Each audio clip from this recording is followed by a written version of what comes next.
یا ایھا الذین آمنوا کتب علیکم الصیام، اے اہل ایمان تم پر روزے فرض کر دیے گئے ہیں، کما کتب علی الذین من قبلکم لعلکم تتقون، جیسا کہ تم سے اگلی امتیں جو گزر چکی ہیں، جو تم سے پہلے گزر چکی ہیں، ان پر فرض کیے گئے تھے تاکہ تم تقوی کی روش اختیار کر سکو۔ حصول برکت کے لیے میں 2-3 حدیثیں بیان کر دیتا ہوں۔ بخاری اور مسلم دونوں کی حدیث ہے کہ نبی صلی اللہ علیہ وآلہ وسلم نے فرمایا جب رمضان کا مہینہ آتا ہے تو اللہ تعالیٰ جنت کے دروازوں کو کھول دیتا ہے اور جہنم کے دروازوں کو بند کر دیتا ہے، اور سرکش شیاطین کو قید کر دیتا ہے۔ تمام شیاطین نہیں، سرکش شیاطین۔ ایک اور حدیث ہے، نبی علیہ السلام نے فرمایا، یہ بھی حدیث بخاری و مسلم دونوں میں ہے، کہ رمضان المبارک میں اللہ تعالیٰ نیکیوں کا ثواب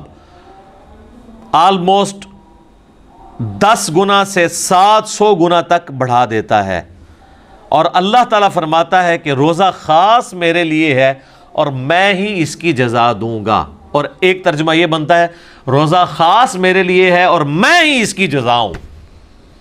کیونکہ روزہ وہ عبادت ہے جو جب تک کوئی شخص ایکسپوز نہ کرے نا، آپ کسی کو جج نہیں کر سکتے۔ نماز تو فزیکلی پڑھتا ہوا نظر آ جائے گا،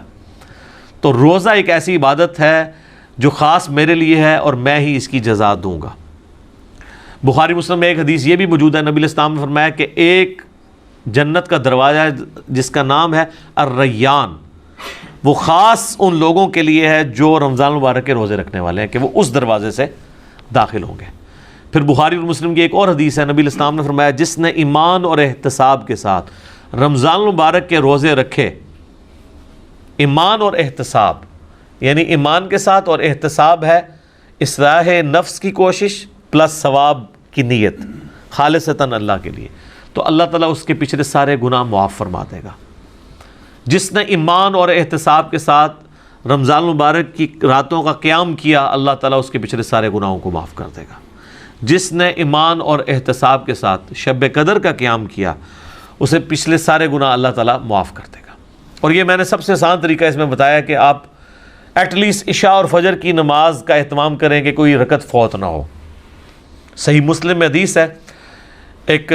تابعی کہتے ہیں میں مسجد میں بیٹھا تھا، مسجد نبوی کے اندر، حضرت عثمان غنی رضی اللہ تعالیٰ عنہ علیہ السلام کا دور تھا،